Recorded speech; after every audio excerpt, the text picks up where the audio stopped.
나는 아니야. 주식 같은 거구나. 그렇지. 나는 잃지 않을 거야. 안녕하세요.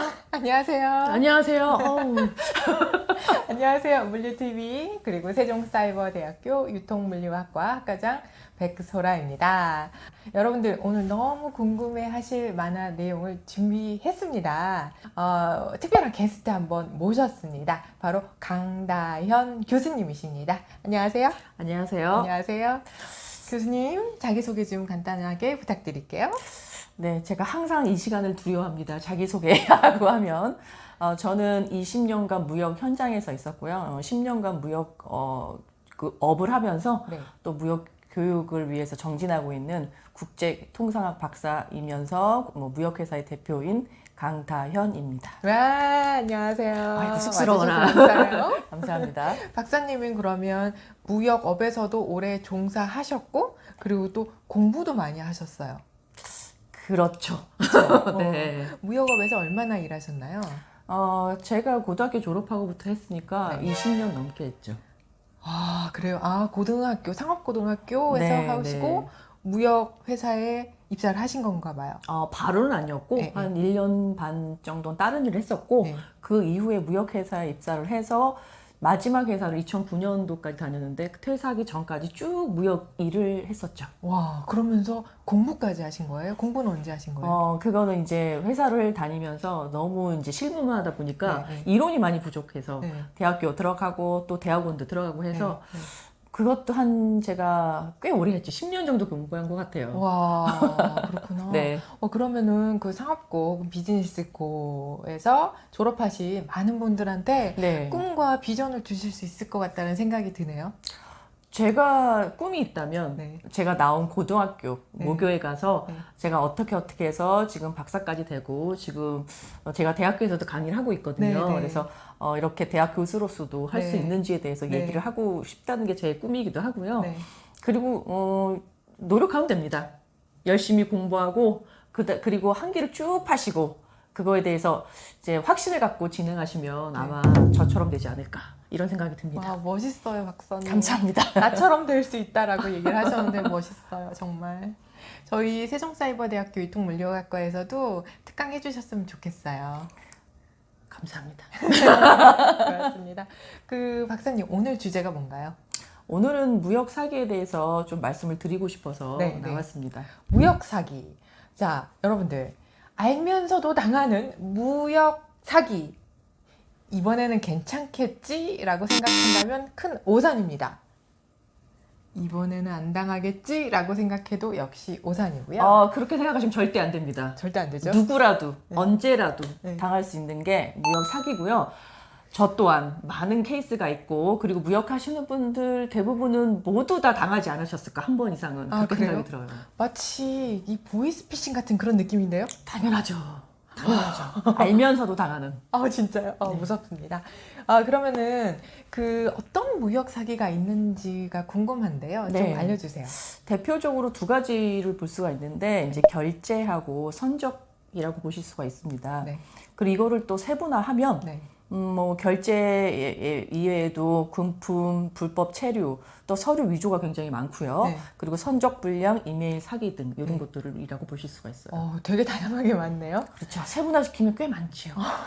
그럼 너무 많은 것 같은데 네. 그 중에서 아까 박사님께서 결제랑 그리고 결제 선적 이렇게 두 가지로 크게 네네네. 나눌 수 있다라고 말씀하셨는데 왜 이렇게 두 개가 가장 많을까요? 수출업자 입장에서는 이제 물건을 판 다음에 돈을 받는 게 가장 큰 거거든요. 네네. 그래서 그 부분에서 돈 받는 파트에서 네. 아무래도 수입업자는 돈을 안 주려고 하죠. 네, 네, 네. 그 부분에서 많고 네. 또 수입업자 입장에서는 돈을 주면서 물건을 사오기 때문에 네. 어떻게 해서든 돈을 안 줄까 서로 사실은 이게 의견이 상충되는 거죠. 네, 그 파트에서 가장 많습니다. 서로 안 주려고 그러고 받으려고 그러고 그렇죠. 맞아. 네. 밀당을 하죠. 네. 네. 자, 그러면은 이번에는 결제 부분에서 사기의 유형 이런 것들을 알려주셨으면 좋겠습니다. 네. 결제는 크게 이것도 또한 두 가지로 볼 수가 있는데 선수금, 즉 선수금이라는 얘기는 네, 네. 물건을 만들기 전에 네. 계약을 하고 나서 바로 돈을 받아서 그걸 갖고 물건을 만드는 걸 선수금이라고 하는데 네네네. 선수금 부분에서도 좀 사기가 좀 많고요. 그리고 외상, 즉 돈을 나중에 받는 경우, 물건을 판 다음에 네네. 돈을 나중에 네네. 받는 이 외상 같은 경우에서도 또 많은 사기가 발생하고 있습니다. 그리고 또 선적 파트에서도 보시면 물품 쪽하고 서류 쪽이라고 보실 수가 있어요. 이건 네네. 물론 우리가 뒷부분에서 말씀을 나누겠지만은 네네네네. 뭐 선적에서는 물품 자체에 대한 사기하고 그리고 또 선적은 크게 중요한 게 서류가 있거든요. 네네네. 거기서도 사기라고 보실 수가 있어요. 와, 그럼 오늘 우리가 진행해야 되는 내용을 이렇게 한마디로 요약을 해주셨는데 기대됩니다. 자, 그럼 이제 시작할까요? 네. 결제 관련되어서 선수금에 관련된 사기 한번 먼저 알아보도록 하겠습니다. 알려주세요. 어떤 경우가 있었나요? 네, 일단 선수금이라 그러면 먼저 우리 수출업자 입장에서 먼저 말씀을 드리면 네. 수출업자는 선수금을 이제 수입업자한테 보내라라고 얘기한 다음에 송금한 영수증을 달라고 합니다. 그렇죠. 그래야지 아무래도 확인하고 나서 물건을 만들든지 보내든지 하는데 그렇죠. 그럴 경우에 네. 그 입금증이라고 해야 되나요? 네, 송금증이라 해야 되나요? 그 서류 자체가 위조가 되어 있는 경우가 꽤 많아요. 그래서 그걸 믿고 그냥 막 물건을 만들었는데 네. 이렇게 은행에 보니까 돈이 안 들어와 있고 네. 이런 경우가 상당히 많아요. 근데 제가 듣기로는 너무 어색해요. 왜냐면 외국에서 우리한테 돈을 줬다? 그리고 송금증을 우리한테 줬다? 그러면 실제 그 돈이 우리 통장에 꽂혔는지를 네. 수출자가 확인하는 게 너무 당연한 것처럼 저는 느껴지거든요. 그렇죠. 근데 왜 이런 일이 발생하나요? 근데 그게 입금증을 받으면 여태까지 이제 계약을 하고 얘기를 주고받았던 협상을 했던 파트너기 때문에 네. 일단 바이어를 믿어요. 네. 믿고 입금증을 받은 다음에 돈이 곧 들어오겠구나라고 네. 믿고 네. 은행에 확인 안 해본 상태에서 네. 뭐 선정을 한다느니 아니 물건을 만들기 시작하거든요. 그리고 나서 사후적으로 이제 돈이 들어왔나요를 확인하게 되면 안 들어온 경우가 태반이에요. 아, 그러니까 계약 땄고 그리고 빨리 추진하기 위해서 조금 성급해서 네. 처리를 확인을 좀 안 한 네, 경우가 맞아요. 되겠네요. 네.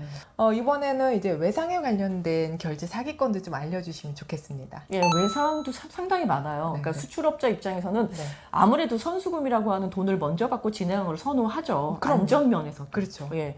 그런데 이제 또 반대로 입장을 생각해 보면 네. 수입업자는 나를 언제 받다고. 그렇지.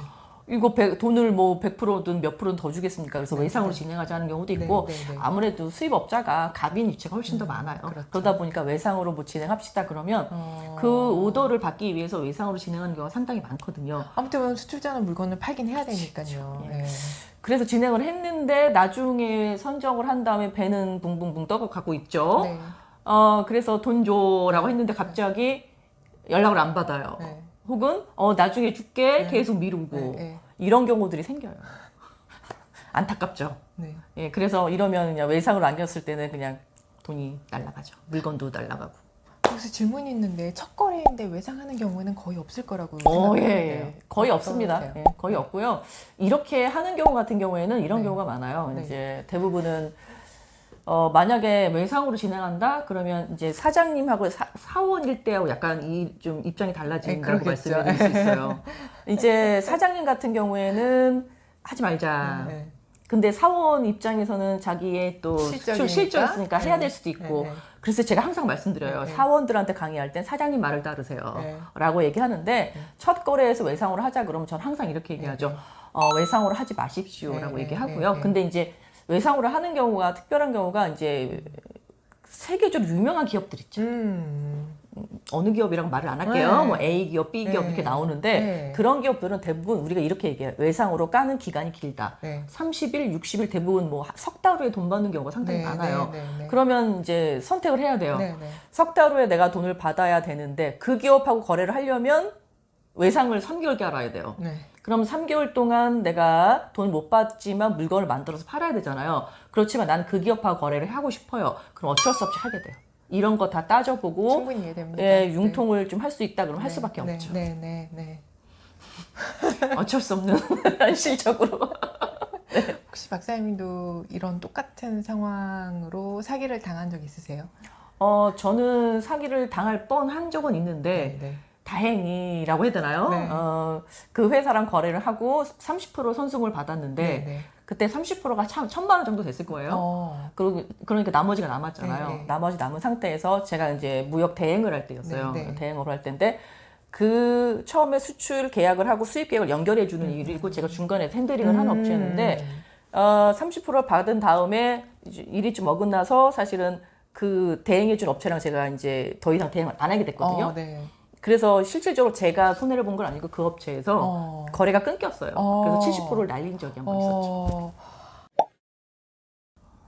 박사님, 지금까지 말씀해 주신 거 말고 또 다른 사례가 있다면서요? 예, 그렇죠. 이제 처음에는 첫 거래기 때문에 굉장한 작은 금액, 소액으로 시작합니다. 네, 네. 그러면서 이제 조금씩 소액 거래 할 때는 외상으로 하더라도 크게 손해가 없으니까 수출업자 그렇게 해요. 네, 네. 그러다가 이제 조금씩 신뢰가 쌓이면서 금액이 커져요. 네. 그러면서 외상 금액도 커져요. 네. 이러면서 나중에 돈을 안 갚고 도망가죠. 정말로 제가 알던 사장님이 이렇게 해서 부도나는 사례가 있습니다. 안타깝게. 그래서 20억을 날렸습니다. 소송 걸었다가 회사도 나가려고요. 네. 그런 케이스가 정말 있었어요. 아쉽네요. 네. 이렇게 해서 이제 결제 관련된 사기건들 이제 알아봤고요. 이번에 이제 두 번째로 넘어가도록 하겠습니다. 이번에는 선적에 관련된 사기라면서요. 네. 선적은 물품 자체가 불량이 나 있는 경우가 많아요. 그래서 네. 이거는 수입업자 입장이겠죠, 거의 대부분. 그래서 물건을 받았는데 50% 이상이 다 불량. 근데 그걸 사기라고 말할 수 있어요? 일부러 이제 우리가 보통 거래를 하면 샘플을 주거든요. 네, 네. 그럼 샘플은 멀쩡한 걸 줍니다. 그리고 나서 멀쩡한 걸 준 다음에 나중에 받아봤을 때는 그 멀쩡한 게 아닌 거예요. 부품이 달라졌다거나 불량이 들어가 있는 거죠. 일부러. 네네. 그러니까 원가가 단가 1,000원인데 낮추려고. 예, 들어간 건 100원짜리가 들어가면 이게 안 돌아가잖아요. 네네네. 뭐 그런 식으로 고의로 하는 경우도 있고요. 네네. 그리고 가끔씩 이런 경우가 있어요. 이제 뭐 이렇게 뭐라 그럴까요? 구리 같은 광석류를 수출입을 할 때가 있어요. 그럴 때는 우리가 보통 이것도 수입 입장이니까 보통 믿음이 안 되는 것 중에 하나가 시세보다 싸다. 네네. 이런 경우에 그런 경우는 이제 재고 같은 걸 많이 팔거든요. 다 똑같아. 중고 거래하는 거 다 똑같은 똑같아요. 거야. 중고나라 당근 다 일반보다 싸면 일단 의심. 그러니까 선적 사기 관련되면 물건에 관련된 거 그리고 이제 서류에 관련된 거 이런 것들이 있다라고 말씀을 해주셨는데요. 네네네. 지금 물건에 관련된 거는 이렇게 불량에 관련된 것들, 네. 혹은 뭐 고의적으로 물건 바꿔치기 한다던가 이런 거 말씀해 주셨어요. 네. 그럼 서류에 관련된 건 또 무슨 사건 사고가 있을까요? 서류에 관련된 사건은 우리가 수출하고 수입은 우리가 이렇게 표현을 하죠.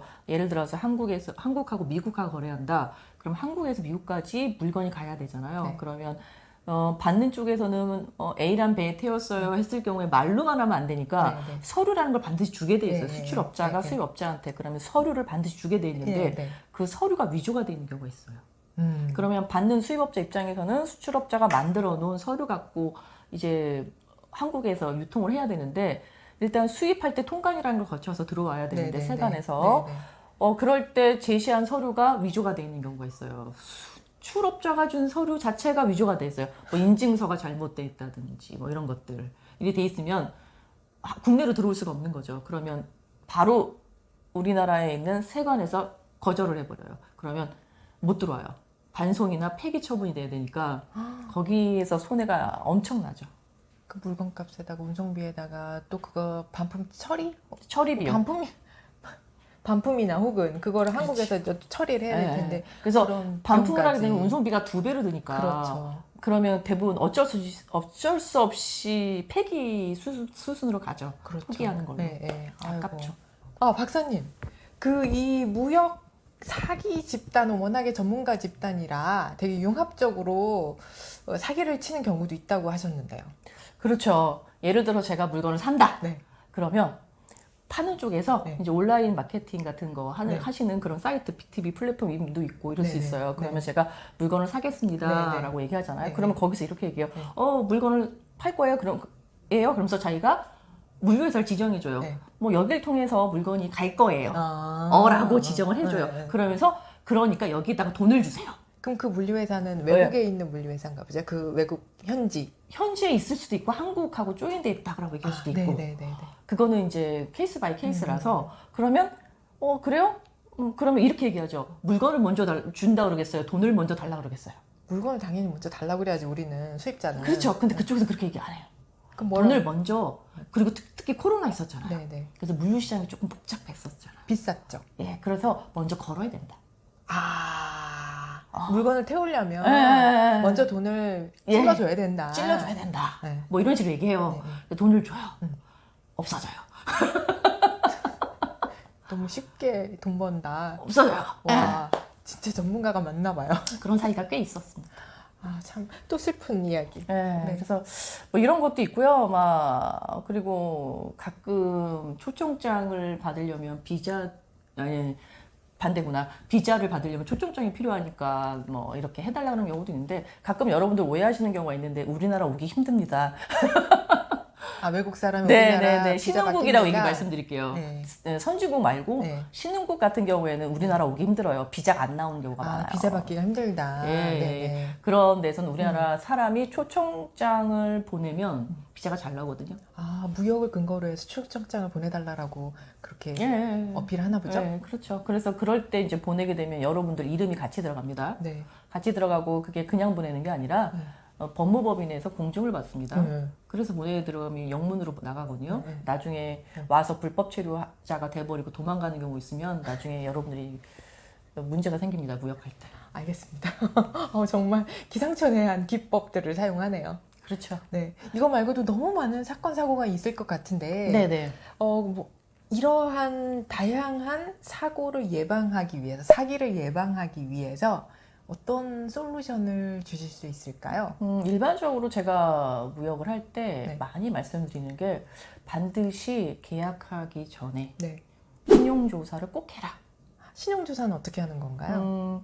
우리나라의 무역보험공사라고 하는 네. 곳이 있습니다. 네네네. 공사입니다. 공사. 네. 거기에다가 신청을 하시면 됩니다. 그러면 그렇게 비싸지 않아요. 네. 비싸지 않고 싸게 신용조사를 하실 수가 있어요. 그러면 이 뭐 수출업자든 수입업자든 이 사람이 이 회사가 돈을 잘 줄 수 있느냐 아니면 계약을 잘 이행할 수 있느냐 재무 상태가 튼튼하냐 예를 들어서 우리가 팔았을 때 그쪽에서 잘 팔 수 있느냐 뭐 이런 것들을 조사해 주거든요. 근데 굉장히 중요하잖아요. 특히 독점 계약 맞았을 때 굉장히 중요하거든요. 네네네. 그래서 만약에 맞아요. 어느 나라의 한 기업한테 보낸다? 그럼 거기서 잘 팔아야 되니까. 그렇죠.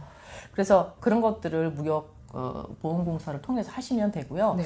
그리고 예를 들어서 서류에 아까 위조가 있다고 말씀드렸을 때 그런 거 진위 여부는 우리가 흔히 코트라는 아마 좀 아실 것 같은데 네네. 그 코트라에 이제 모든 나라에 있는 건 아니지만 각 지역 무역관들이 있어요. 네네. 거기에다가 이 서류 맞습니까? 네네. 이것 좀 파악해 주세요라고 네. 부탁을 하셔도 되고요. 아니면 뭐 그쪽 언어라든지 영어 홈페이지가 있는 데다 관공서다 그러면 관공서에서 발행받은 것들은 그 직접 사이트를 컨택해도 되는데 그건 좀 어려울 수 있죠.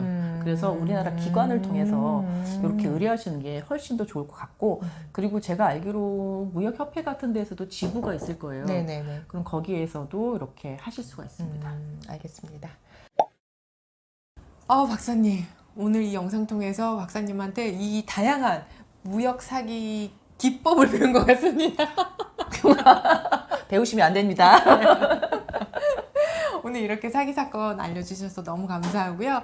정말 큰 도움이 됐습니다. 감사합니다. 네, 여러분들도 무역 사기 예방하는데 많은 도움을 받으셨길 바랍니다. 오늘 이렇게 와주셔서 감사합니다. 또 불러주시면 또 오겠습니다. 고맙습니다. 자, 여러분들 그 영상 마음에 드셨으면 댓글도 달아주시고요. 또 궁금한 거 있으시면요. 글을 남겨주세요. 우리 강다연 박사님이 친절하게 답변해 주실 거라고 믿습니다. 어우, 당연합니다. 네, 그럼 고맙습니다, 여러분들.